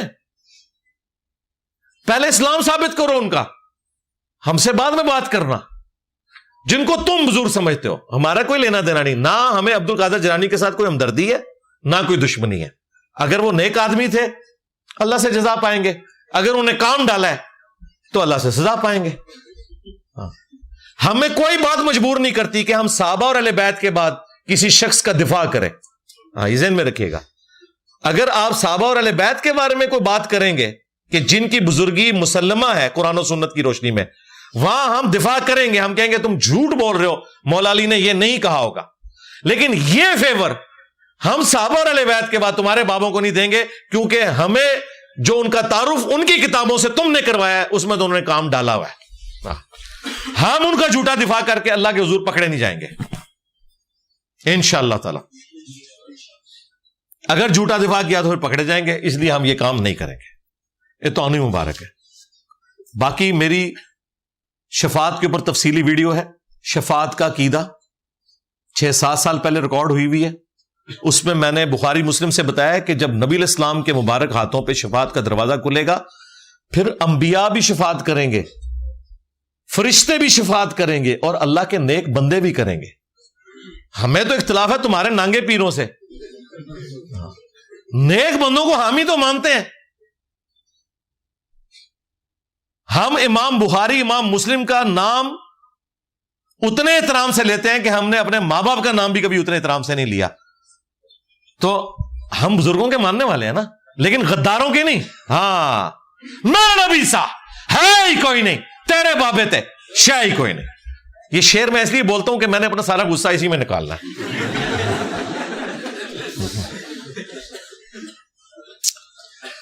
نبی علیہ السلام قرآن پاک کے نزول سے پہلے 40 سال تک کس دین پر تھے؟ دین فطرت کے اوپر تھے، کبھی شرک نہیں کیا۔ کیا لڑکی والد یا بھائی کی اجازت کے بغیر نکاح کر سکتے ہیں؟ اور طلاق شدہ کا کیا حکم ہے؟ بیوہ اور مطلقہ چونکہ ایک بار ایکسپیرینس کر چکی بھی ہے اس کو تو اجازت ہے، مسلم شریف میں حدیث موجود ہے۔ باقی کنواری لڑکی بغیر ولی کی اجازت کے نکاح نہیں کر سکتی۔ جن کے واش روم میں استنجے کے حوالے سے یہ وہم رہے کہ ناپاکی دور نہیں ہوتی تو اس کو کیسے دور کریں؟ جی وہم کو دور کرنے کا علاج یہ ہے کہ آپ نے وہم کی طرف توجہ نہیں دینی، وہم کرنا ہی نہیں ہے۔ کوئی اس طرح ناپاکی نہیں ہو جاتی ہے جب تک کہ آپ اللہ کی قسم اٹھا کر نہ کہہ لیں کہ میرے اوپر یہ چھینٹے لگ گئے ہیں۔ اگر یہ آپ کہہ سکتے ہیں نا، یہ قسم اٹھانے کو نہیں کہ نہیں لگے، اس کی قسم اٹھائیں کہ اللہ کی قسم استنجے کے بعد بھی میرے پاؤں کے اوپر پیشاب کے چھینٹے لگے ہوئے ہیں۔ اگر آپ یہ نہیں کہہ سکتے نا قسم اٹھا کے، تو مطلب یہ ہے کہ آپ کا وہم ہے اور اس سے باہر نکلیں۔ پانی ہر چیز کو پاک کر دیتا ہے۔ بیرون ملک جا کر وہاں کی نیشنلٹی حاصل کرنے کے لیے اسائلم فائل کرنا جائز ہے؟ بالکل جائز ہے، آپ کا رائٹ ہے، کیوں نہ کریں، جھوٹ نہ بولیں۔ فارغ وقت میں موبائل گیم کھیلنا جائز ہے؟ جی کھیل سکتے ہیں، اگر اس میں جوا نہ ہو، بے حیائی نہ ہو اور اتنی دیر نہ کھیلیں کہ نمازوں کے اوقات نکل جائیں، جماعت آپ کی ضائع ہو جائے۔ باہر کے ملک میں ڈنکی لگا کر جانا جائز ہے؟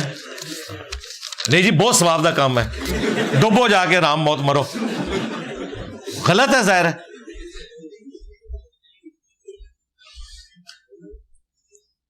سم کا اگر بیلنس ختم ہو جائے تو ہم 30 روپے کا ایڈوانس لیں تو ریچارج پر 40 روپے کاٹے جاتے، یہی ہے نا، سود ہے یہ، آپ سے وہ پیسے لے رہے ہیں کیونکہ آپ نے ایڈوانس ان سے بیلنس منگوایا، تو ظاہر ہے انہوں نے آپ کو پیسے دیے ہیں، اتنا ہی پیسہ ان کو واپس لینا چاہیے تھا، وہ نہیں لیتے، وہ زیادہ لیتے ہیں، اور وہ اسی لیے لیتے ہیں کہ وہ آپ کی اس مجبوری سے فائدہ اٹھانا۔ تو ضرورت کیا ہے یار، اتنی کون سی آگ لگی ہوئی ہے؟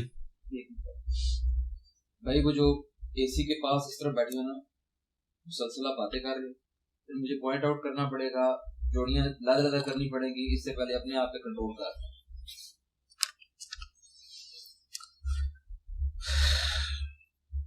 غیر مسلم کو مسلمان ہونے کے بعد صحابہ کرام کے بارے میں جاننا کتنا ضروری ہے؟ بھئی آہستہ آہستہ پتہ چل جائے گا صحابہ کرام کے بارے میں، اہل بیت کے بارے میں۔ باقی مسلمان ہونے کے لیے بنیادی چیز جو ضروری ہے وہ عقیدہ توحید، عقیدہ رسالت اور اس کی ساری کرولریز، ختم نبوت اور باقی چیزیں، اور عقیدہ آخرت ہے۔ باقی چیزیں وقت کے ساتھ سیکھ جائے گا انشاءاللہ۔ اگر وتر نہ پڑھے تو کیا عشاء کی نماز ہو جائے گی؟ عشاء کی نماز کا وتر سے اس حوالے سے کوئی تعلق نہیں ہے، جس طرح انہوں نے مشہور کیا ہوا ہے کہ جو تراویح نہیں پڑھتا اس کا روزہ بھی نہیں ہوتا۔ تراویح نفلی عبادت ہے، وتر بھی ایک نفلی عبادت ہے، اس کا عشاء کی نماز سے اس حوالے سے کوئی تعلق نہیں ہے کہ نماز نہیں ہوگی۔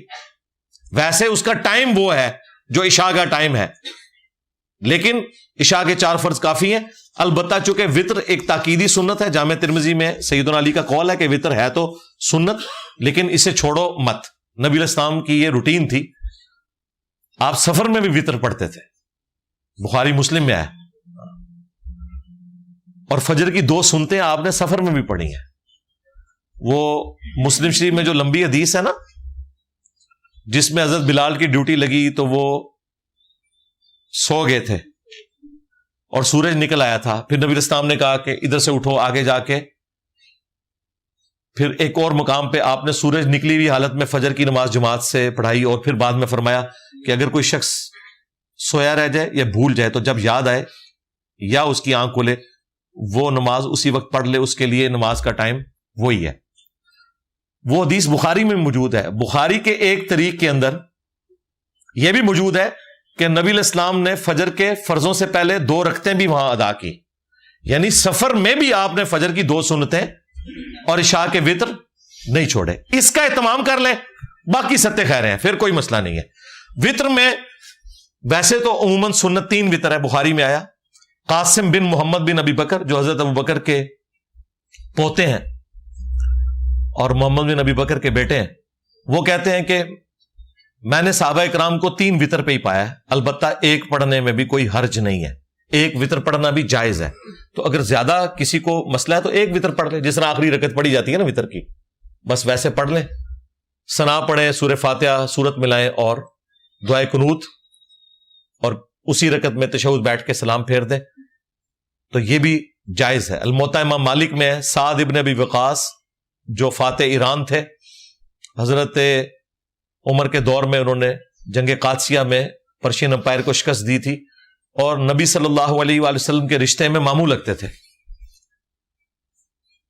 وہ پوری زندگی عشاء کی 5 رکعتیں پڑھتے تھے، 4 وتر اور 4 فرض اور 1 وتر،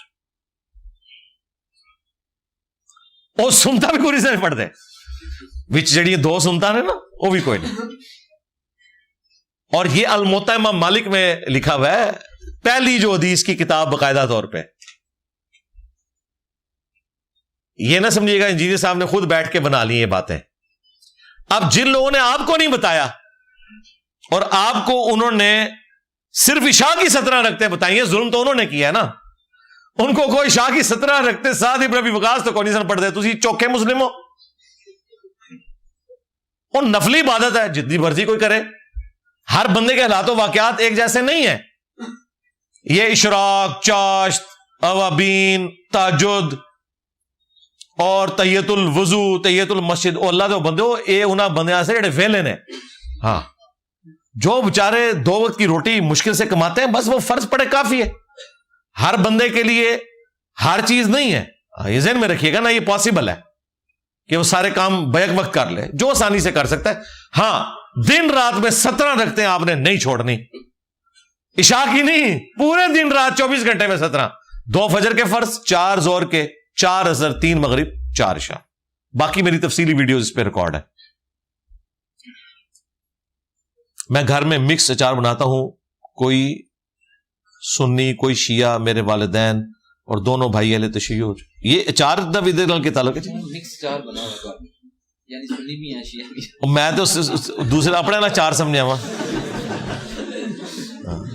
اچار کیوں کہہ رہے ہیں اپنے ماں باپ نو؟ جھگڑے چلتے رہتے ہیں سنی شیعہ۔ میں کیا کروں؟ کیا وہ کچھ چھوڑ دے یار، آپ اپنی شادی کر کے تو فیملی لے کے سائڈ پہ ہو، لڑنے دیں کو۔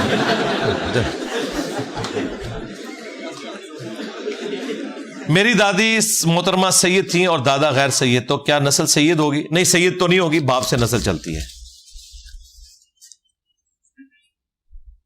اولاد کے حقوق کے بارے میں مولانا حضرات کیوں نہیں زیادہ بیان کرتے؟ بھئی ہم تو کرتے ہیں، بھی جلدی جلدی شادی کراؤ جی ندی، اے حقوق، اولاد حقوق یہی منگتی ہے، ہاں شادی جلدی کرا دو، یا ابا جی نے جو پوری محنت سے کمایا تھا نا، میری اپنی زندگی میں مجھے دے دیں تاکہ بعد میں انہوں پوچھا بھی کوئی نہ، ہاں یہی حقوق ہوتے ہیں۔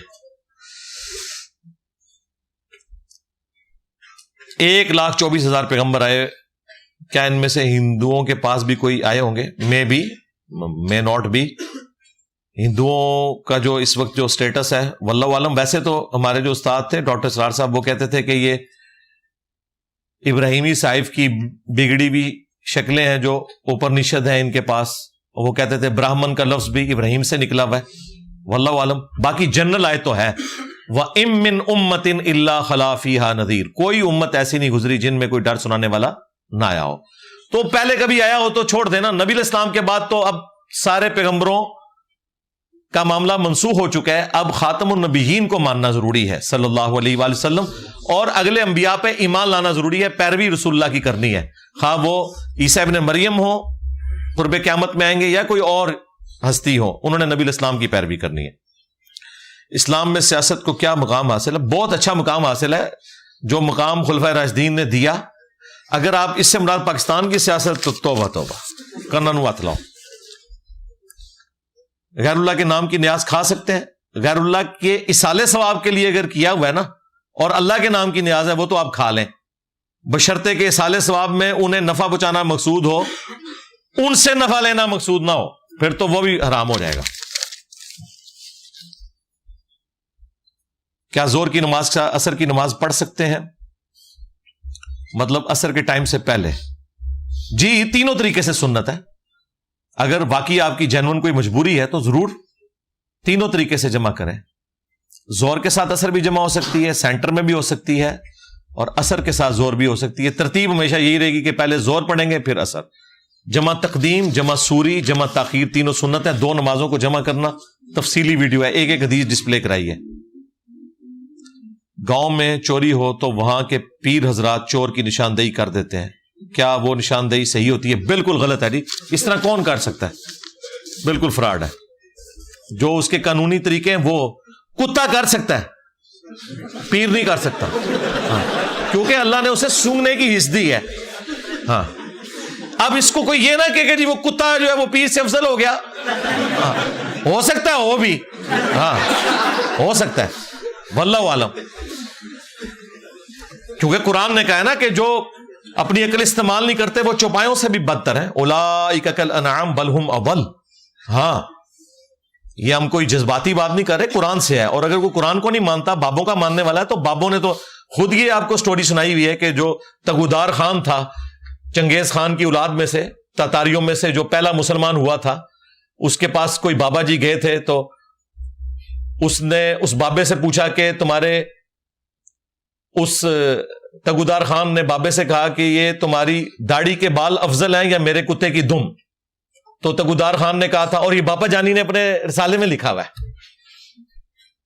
اس نے کہا تھا اگر تو اللہ کا فرمانبردار رہا میں، اللہ کی اطاعت کی، تو میری داڑھی تمہارے کتے کی دم سے بہتر ہے، اور اگر میں اللہ کا نافرمان ہوا تو تمہارے کتے کی دم میری داڑھی سے بہتر ہے.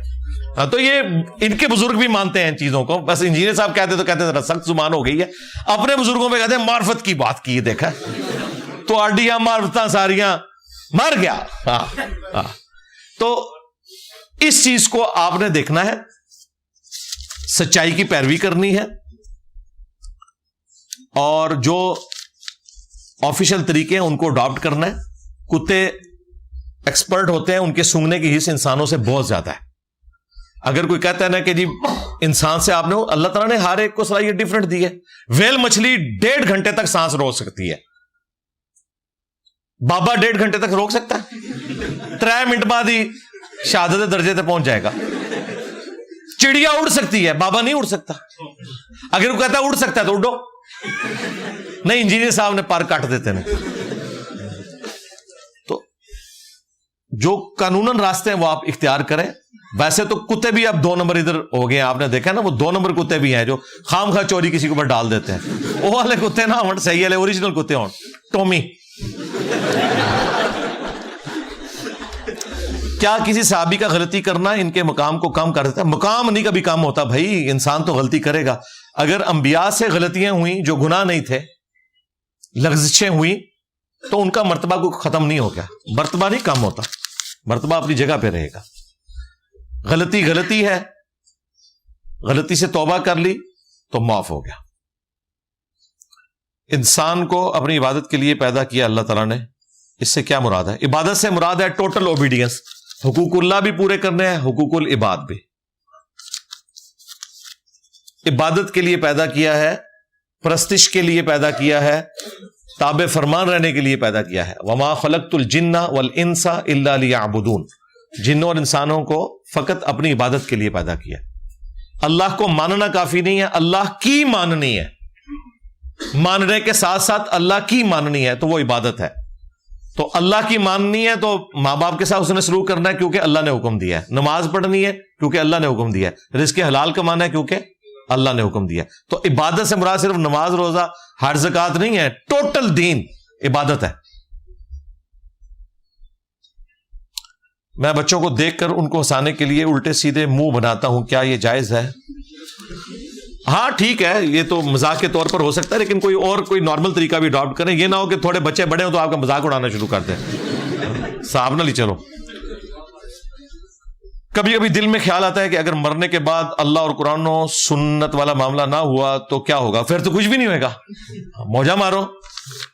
وہ گاندھی صاحب سے بھی اگلے دن پوچھا نا کہ جی اگر آگے جا کے پتہ چلا، انہوں نے کہا آگے جا کے جو پتہ چلے گا وہ یہی پتہ چلے گا، ورنہ تو پتہ ہی نہیں نہ چلے گا. یعنی اگر آخرت کی زندگی نہیں ہے نعوذ باللہ، پھر تو کوئی ٹینشن نہیں ہے. اور اگر آگے چل کر پتہ چلا تو یہی پتہ چلے گا کہ آپ زندہ ہو گئے ہیں. ہاں، تو آگے چل کے یہی پتہ چلنا ہے. ہاں، دوسرا تو پتہ ہی نہیں چلنا.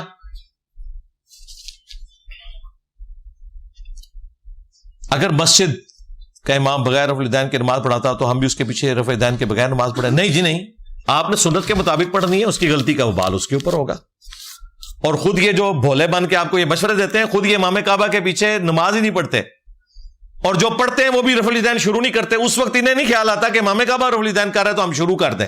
لو سامو، ان کی حج عمرے کی ٹریننگ میں یہ چیزیں نہیں ہونی چاہیے. یہ جو آپ کو طارق جمیل صاحب بڑی معصومانہ سی شکل بنا کے بتاتے ہیں کہ سارے میرے نبی کے طریقے ہیں، تو کبھی پبلک کے سامنے رفع الیدین کر کے بھی بتاؤ نا، تو ہم مانیں گے کہ واقعی نبی کے طریقے ہیں. میں نے اگر کلیم کیا نا کہ ہاتھ چھوڑ کے نماز پڑھنا سنت ہے، تو میں ہاتھ چھوڑ کے بھی نماز پڑھتا ہوں. 3 نمازیں میری روزانہ کی ہاتھ چھوڑ کے ہوتی ہیں، 2 میں ہاتھ باندھ کے پڑھتا ہوں. تو میں عمل کر رہا ہوں نا، آپ لوگ بھی کرو نا. الٹا کوئی رفع الیدین شروع کر دے تو اس کو سمجھانے کے لیے نکل پڑتے ہیں یہ لوگ. تو یہ ساری کہانی ہے. آپ کو یہ مشورہ دیتے ہیں کہ امام رفع الیدین نہیں کر رہا تو امام کی پیروی کا حکم ہے. تو تم لوگ بھی حج اور عمرے کی ٹریننگ میں بتایا کرو کہ چونکہ امام کعبہ رفع الیدین کرتا ہے، حنفیوں نے وہاں رفع الیدین جا کے شروع کرنا ہے. بتاتے ہیں یہ کتنے مکار ہیں. ایک بیوہ عورت جب دوسری شادی کرتی ہے تو اپنے دوسرے خاوند کے بیٹوں کے لیے محرم ہوگی. جی محرم ہی ہوگی. اور اپنی بیٹی جو پہلے خاوند سے ہے اسے دوسرے خاوند کا نام دے سکتی ہے؟ نہیں دے سکتی. کیوں دے گی؟ اس کا والد تو وہ ہے. جنت حرام ہو جائے گی. یہ کام کیا بخاری مسلم میں حدیث ہے، جس نے اپنے باپ کا نام بدلا اس پہ جنت حرام ہے. باقی آپ کے جو پہلے خاوند سے اولاد ہے وہ آپ کے موجودہ خاوند کے لیے محرم ہی ہوگی. وہ اس کی بیٹیوں کے مانند ہے. دوسرے خاوند سے اولاد ہے، اس عورت کی محرم ہوگی جو شادی کر. جی ہوگی. جیسے شادی ہوئی ہے، چاہے عورت کے پہلے خاوند کی اولاد ہے یا اس خاوند کی پہلے کسی عورت سے اولاد ہے، تو اب یہ اس کی ماں بن گئی اور وہ ان کا باپ بن گیا. یہ تو سورہ النساء کی آیت نمبر 23-4 میں جو محرمات ابدیہ ذکر ہوئے ہیں ان میں یہ چیز ذکر ہوئی ہے. پچھلے دنوں جو ملک بینک کے اوپر میں نے ویڈیو ریکارڈ کروائی تھی، یہ سارے مسائل اس میں بتائے ہوئے ہیں. میں نے سنا ہے کہ جب بہن بھائی آپس میں بات کرتے ہیں تو وقت رک جاتا ہے، کیونکہ بہن بھائی جنت میں ایک دوسرے کو نہیں جانتے ہوں گے. یہ کیا مجھے نہیں سمجھ آئی. دنیا میں وقت رک جاتا ہے؟ چیک کر لیں. ویسے مجھے تو لگتا ہے نہیں رکتا. کڑی سامنے رکھ کے چیک کر لینا. آنسو ناپاک ہیں، اگر آنسو نکل آئے تو وضو ٹوٹ جاتا ہے؟ نہیں جی کوئی نہیں، کسی کے نزدیک بھی نہیں ہے. یہ جو باپا جانی کا کلپ کاٹا ہے نا وہ آؤٹ آف کانٹیکسٹ ہے. انہوں نے عام آنسوؤں کی بات نہیں کی. وہ فقہ حنفی کا مسئلہ ہے کہ آشوب چشم کے آنسو ناپاک ہیں جو آنکھوں کی بیماری کی وجہ سے نکلتے ہیں. یہ بھی ان کی کہانی ہے، قرآن و حدیث سے اس کا کوئی تعلق نہیں ہے. لیکن باپا جانی کا قصور نہیں ہے، یہ بڑے لکھ کے گئے ہوئے ہیں. یہ فقہ حنفی کا مسئلہ ہے. جس طرح باپا جانی اگر اپنی تقریر میں کہتے ہیں قرآن کے بعد سب سے افضل بخاری شریف ہے، لیکن نماز بغیر رفع الیدین کے ہی پڑھ رہے ہیں بخاری شریف کے خلاف قادیانیوں والے طریقے پہ، تو اس میں باپا جانی کا قصور نہیں ہے. حنفی رفع الیدین نہیں کرتے. یہاں پہ بھی ان آنسوؤں کا ذکر ہے جو آشوب چشم یا آنکھ میں درد کی وجہ سے نکلتے ہیں، ان کی وہ بات کر رہے ہیں. بلکہ وہ تو انہوں نے اس میں سائنس ہی اپنی طرح سے داخل کر دی. انہوں نے کہا یہ کچا خون ہوتا ہے اور خون چکے ناپاک ہے. یار دیکھو اللہ دے بندے ہو، یہ استنجے کا طریقہ بھی آپ کو روزے کی حالت میں جو بتاتے ہیں اسی قسم کی یہ بھی کہانی ہے. بیسک فزکس بھی نہیں ان کو آتی، اور باتیں ان کی سنیں کہ ہمارے بزرگ جو ہیں وہ سائنس ان کو آتی تھی، اور جناب انجینئر صاحب کو کیا پتا جو ہمارے بزرگوں کو پتا تھا. تو آڑے بزرگوں کو یہ پتا سی کہ استنجا کرتے ہوئے میدے میں پانی پہنچ جانے کا اندیشہ ہے. ان کو پتہ ہی نہیں کہ میدا کہاں پہ ہے. تمہارے بزرگوں کے نیچے موٹر بھی لگائے نا تب بھی میدے تک پانی نہیں پہنچایا جا سکتا، جتنے کمپلیکس راستوں سے اس نے پہنچنا ہوتا ہے. اور انڈر گریوٹی چیزیں ہمیشہ نیچے آتی ہیں، اوپر نہیں چڑھتی. ہاں پھر آپ انہیں اکثر سنا ہے کہ جی وہ کھڑے ہو کے پانی پیے نا تو مثانہ کمزور ہو جاتا ہے، کیونکہ پانی جو کھڑے ہو کے پیتا ہے ڈائریکٹ مثانے پہ اٹیک کرتا ہے. ان کو پتہ ہی نہیں کہ مثانہ کدھر ہے اور پانی نے کدھر جانا ہوتا ہے. یہ ان کا سائنس کا نالج تھا. کیا انسان اس دنیا میں خود مختار ہے؟ 100% تو نہیں ہے. گیون سرکمسٹانسز تو اللہ نے دی ہیں، ماں باپ ہم نے نہیں چوز کیے اپنے. باقی جن چیزوں کے بارے میں ہمیں اللہ نے پوچھنا ہے نا ان میں ہم خود مختار ہیں. ہم سے یہ پوچھا جائے گا کہ رزق حلال کمایا یا حرام، اس میں ہم خود مختار ہیں. ہم سے یہ پوچھا جائے گا کہ اذان کی آواز آئی تو مسجد کی طرف گئے یا شیطان کی آواز پہ لبیک کہتے ہوئے نماز سے روگردانی کی، اس کے بارے میں ہم سے پوچھا جائے گا. میری آنکھوں کا رنگ کیا ہے، اس کے بارے میں مجھ سے نہیں پوچھا جائے گا کیونکہ میرا اختیار بھی نہیں ہے. لو سامو، مسئلہ تقدیر پہ میری ویڈیوز دیکھ لیں. میرے والدین نے مجھے آک نامہ لکھ کر اخبار میں نکلوا دیا ہے، میرے لیے کیا حکم ہے؟ موجہ مارو جی، میری رہنمائی کر دیں. رہنمائی کیا کریں؟ کوئی وکیل دیکھیں. باقی اس سے کچھ بھی نہیں ہوتا بھائی. شرعی طور پر آک نامے سے کچھ رزلٹ نہیں نکلنا. قانوناً مجھے نہیں پتا کہ اس وقت کیا صورتحال ہے کہ پاکستان کے قانون میں آگ نامہ اسے تصور کیا بھی جاتا ہے کہ نہیں. شریعت اسلامیہ میں کوئی باپ اپنی اولاد کو وراثت سے محروم نہیں کر سکتا سوائے ایک استثناء کے کہ وہ کافر ہو جائے، جو آپ ہو چکے ہیں ان کے نزدیک. ٹھیک ہے، ہاں وہ بخاری مسلم حدیث ہے کہ کافر کا وارث مسلمان نہیں ہو سکتا، مسلمان کا وارث کافر نہیں ہو سکتا. اور ایک دوسرا استثناء بھی ہے، جامعہ ترمذی میں حدیث ہے کہ قاتل اپنے مقتول کا وارث نہیں ہو سکتا، ورنہ تو لوگ جداد ہتھیانے کے لیے قتل و غارت کا سلسلہ شروع کر دیتے. تو کوئی مسئلہ نہیں ہے جی. آپ نے تو نعتیں پڑی ہوئی ہیں، تیرے ہوتے جنم لیا ہوتا. ہاں، آپ نے تو بدر میں شہید ہونا تھا. ٹھیک ہے، تو یہ تو بہت چھوٹا کام ہوا ہے، صبر کریں اس کے اوپر، اس میں بھی کوئی بہتری ہے انشاءاللہ.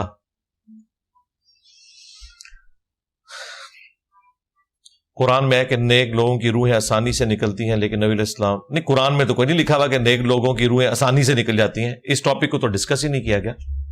صرف یہ ہے کہ نیک لوگوں کو موت کے وقت بشارت دی جاتی ہے، فرشتے ان پہ آتے ہیں، وہ ساری چیزیں. آسانی غیر آسانی کا جو تعلق ہے وہ احادیث کے اندر ہے. باقی نبی علیہ السلام پہ جو موت کے وقت کیفیت طاری ہوئی ہے، جی سختیاں تو موت کی وہ والی سختی تو ہے نا، وہ تو اپنی جگہ ہے. اس وقت وہ تو بخاری میں حدیث ہے، عائشہ کہتی ہیں جب سے میں نے نبی علیہ السلام کو موت کی سختی میں دیکھا ہے تو میں تعجب نہیں کرتی. وہ تکلیف تو ہے اپنی جگہ، لیکن اللہ تعالیٰ اس تکلیف کو برداشت کرنا اس شخص کے حق میں آسان کر دیتا ہے.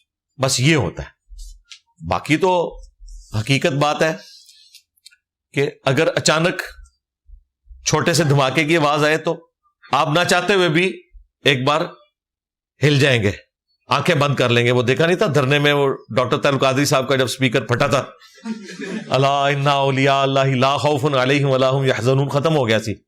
وہ نیچرل پروسیس ہے. ٹھیک ہے، اس سے کوئی ولایت نہیں کسی کی ختم ہوتی، یہ نیچرل پروسیس ہے. باقی اسی طریقے سے سر درد ہونا، بیماری ہونا، یہ ساری نیچرل تکالیف ہیں، یہ آتی ہیں.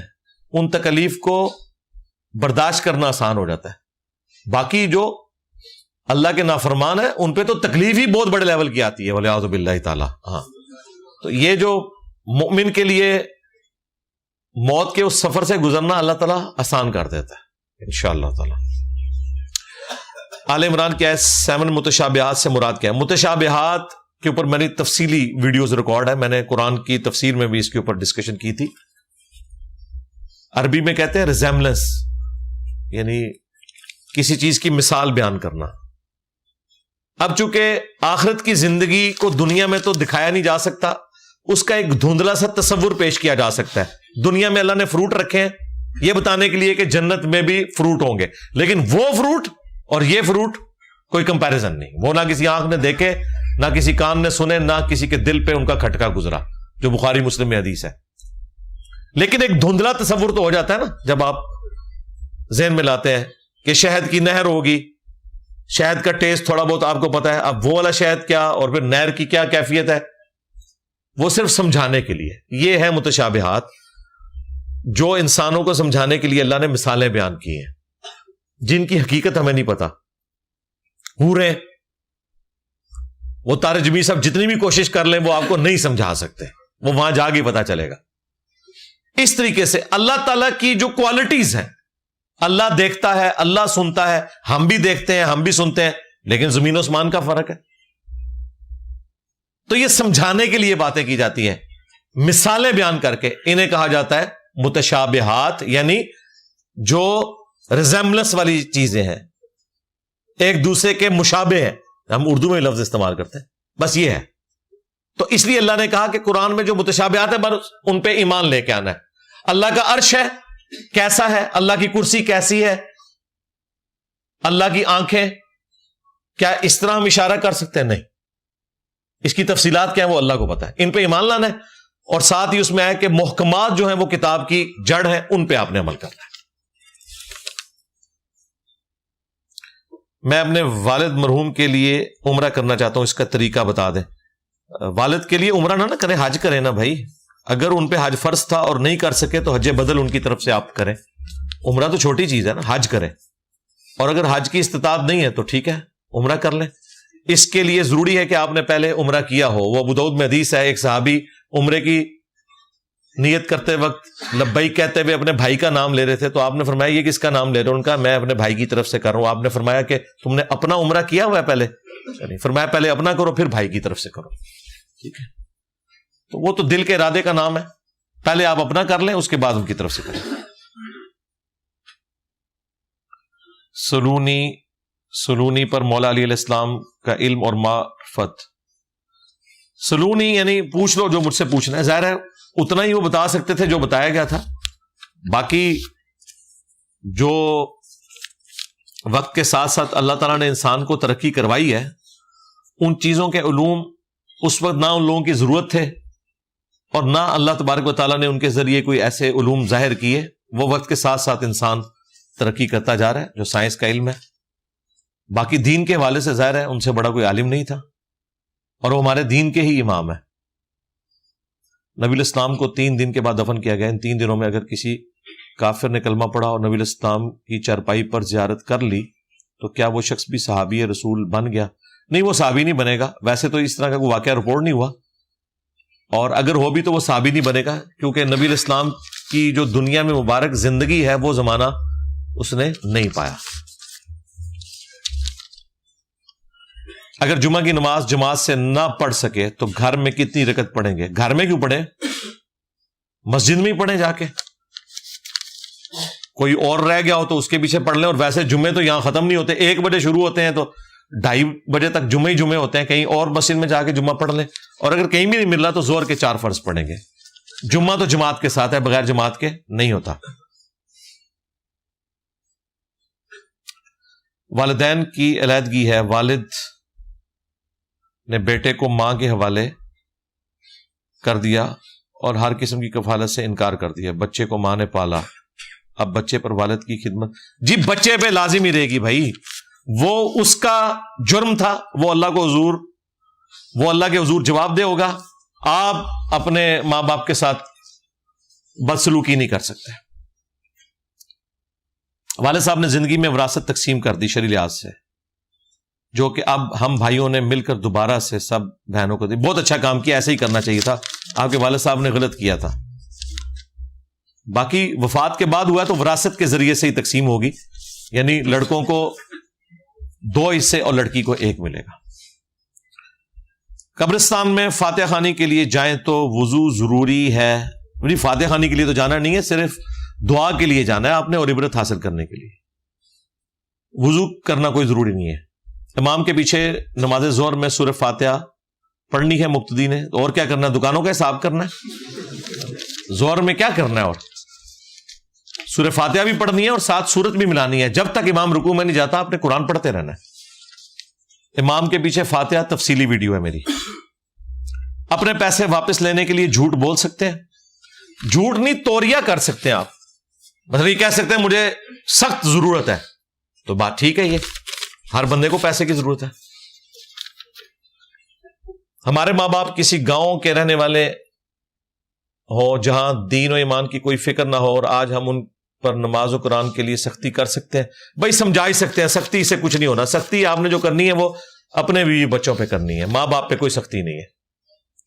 ہمارے گاؤں میں ایک دربار ہے جہاں بابا جی کے گھوڑے کی قبر ہے, اور وہاں کے لوگ کہتے ہیں کہ ہم اس گھوڑے کی قبر سے فیض حاصل کرتے ہیں. ان کو کہ ہمارے پاس بابا جی کی گھوڑی ہے, اب ہمیں گھوڑے کی ضرورت نہیں ہے. کیا ہم کسی کے دل میں اپنی محبت پیدا کرنے کے لیے جھوٹ بول سکتے ہیں؟ 2 ناراض لوگوں میں صلح کروانے کے لیے آپ جھوٹ بول سکتے ہیں. اس طریقے سے میاں بیوی بھی آپس میں ایک دوسرے سے جھوٹ بول سکتے ہیں, پوری زندگی نہیں, کبھی کبھار ضرورت پڑ جائے. یہ بخاری مسلم میں ہے. اور تیسرا جنگ کا موقع ہے. جھوٹ بولنے کے جو 3 مواقع ہیں ان پہ میری تفصیلی ویڈیو ریکارڈ ہے. عبادت, بندگی, محبت, عشق کا کیا مطلب ہے. عبادت اللہ تعالیٰ کی ٹوٹل اوبیڈینس. بندگی اردو زبان کا لفظ ہے, عبادت تو عربی سے لیا گیا, یہ اسی کا ترجمہ ہے. محبت, عشق, یہ دونوں انٹرچینجبل الفاظ ہیں. اصل لفظ تو محبت ہی ہے. عشق عموماً جو ہے وہ عشق مجازی کی طرف ہی لوگ لے کے جاتے ہیں, ورنہ چونکہ اردو زبان میں مستعمل ہے عشق رسول کا لفظ, وہ استعمال کر سکتے ہیں. محبت پلس اوبیڈینس, محبت پلس اوبیڈینس یعنی محبت کرنا اور کسی کا حکم ماننا, ان دونوں چیزوں کو جمع کریں نا, یہ عبادت بن جاتی ہے. اللہ کی عبادت کا مطلب کیا ہے؟ اللہ سے محبت کرنا اور اس کا حکم ماننا. رسول اللہ کے کیس میں رسول اللہ کی محبت اور ان کی پیروی کرنا, یہ ہمارا ایمان ہے.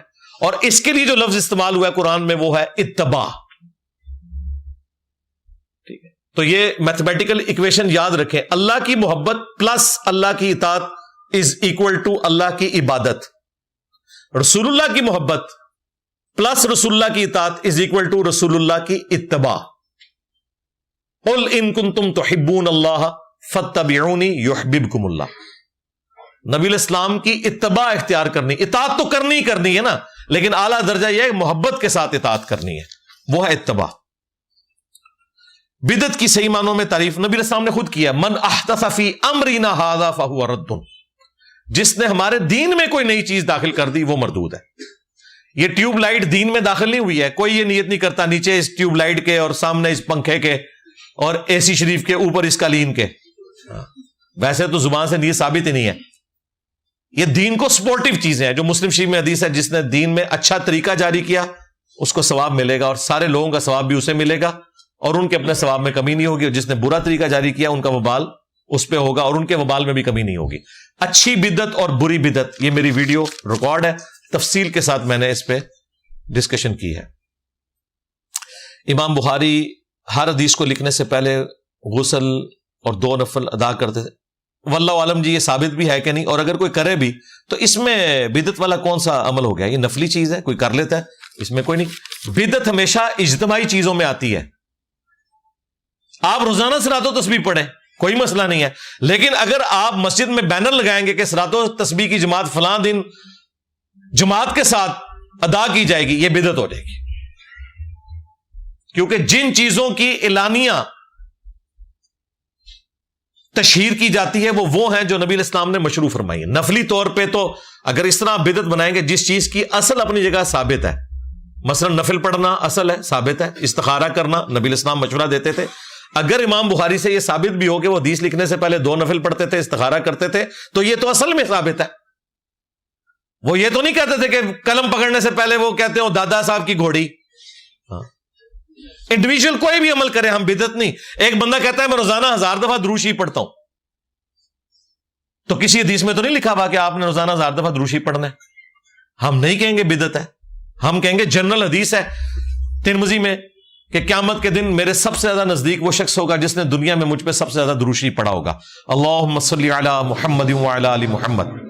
اب آپ کی مرضی, آپ 1000 دفعہ پڑھیں, آپ 10,000 دفعہ پڑھیں, آپ 10 دفعہ پڑھیں, وہ آپ کی اپنی مرضی. لیکن اگر آپ اجتماعی طور پہ لوگوں کو بلائیں گے اور کہیں گے 1.25 دفعہ آیت کریمہ, خود بے شک آپ 1.25 کروڑ دفعہ پڑھیں, جب اجتماعی شکل اسے دے دیں گے نا, تو آپ نے ایک ایکٹیویٹی ایسی بنا دی ہے جس کو آپ نے جاری کیا ہے, جو کہ نبی الاسلام کا اختیار تھا کہ وہ اللہ کے اذن سے آپ کو بتاتے.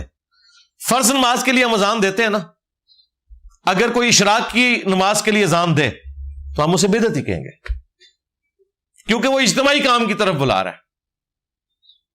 انڈیویجول اگر کوئی عبادت اپنے لیول کے اوپر نفلی کرنا چاہتا ہے جس کی اصل موجود ہے دین میں, تو آپ کریں. مثلا اب میں اتوار کو بیٹھ کے جو درس دے رہا ہوں, تو اگر بدعت کی وہ ڈیفینیشن کی جائے جو لوگ ٹونٹ کرنے کے لیے کہتے ہیں, ان کو حقیقت میں کوئی بدعت سے لینا دینا نہیں, خود بدعتی ہوتے ہیں.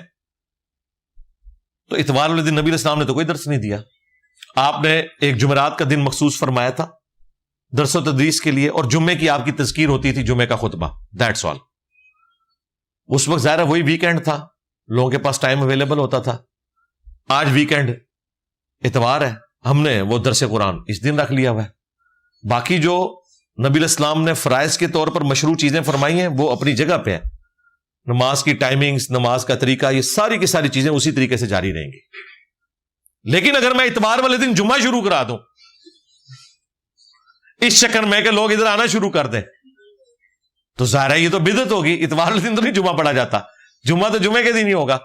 اس لیے میں مولویوں کو کہتا ہوں کہ جمعے والے دن جو تمہارے لیکچر میں لوگ آتے ہیں نا دوسری اذان کے وقت, اور ان کو دیکھ کے تم جمعہ 10 منٹ اور لیٹ کر دیتے ہو کہ میں انہیں زبردستی ہدایت دے دوں, اور میرے یہاں پہ کرسی پہ بیٹھنے سے پہلے یہاں پہ پورا حال فل ہوتا ہے, اور وہ لوگ آتے بھی زندگی میں زیادہ تر ایک دفعہ ہے, کیونکہ دوسری دفعہ ہم الاؤ نہیں کرتے. تو وہ نماز پڑھنے نہیں آئے, نماز تو یہاں ہوتی نہیں ہے, وہ تقریر سننے آئے ہیں. تمہارے جمعے میں جو آئے ہوتے ہیں وہ جمعہ پڑھنے آئے ہوتے ہیں, آپ کے ارشادات عالیہ نہیں سننے کے لیے آئے ہوتے, ورنہ تو مسجد بھری ہوئی ہو نا. تو یہ فرق ہے. تو یہ مینیجریل ایشوز ہیں, ان میں بدعت والا معاملہ نہیں ہوتا. بدعت پہ میری تفصیلی ویڈیو ہے, مسئلہ 75A اور B, وہ تو آلموسٹ کوئی 5 گھنٹے کی میری گفتگو ہے. میں نے ایک ایک چیز بدعت کے حوالے سے ڈسکس کی ہے. نہیں جی, آپ کا پورا تھدا اللہ کے فضل سے میں نے ختم کر دیا الحمدللہ. کافی سارے لوگوں نے, بہنوں نے, بھائیوں نے دعاؤں کے لیے کہا ہوا ہے, آخر میں ہم دعا بھی کر لیتے ہیں.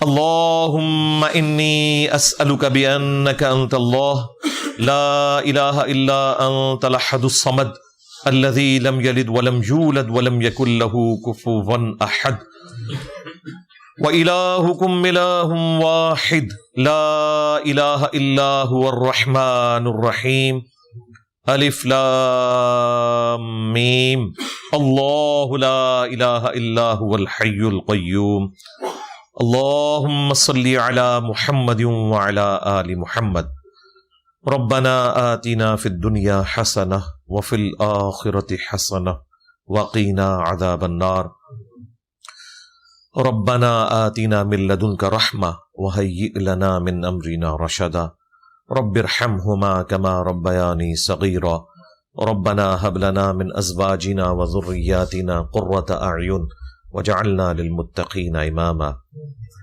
اللہم اغفر لحینا ومیتنا وشاہدنا وغائبنا وصغیرنا وکبیرنا وذکرنا وانثانا اللہم من احییتہ منا فاحیہ علی الاسلام ومن توفیتہ منا فتوفہ علی الایمان.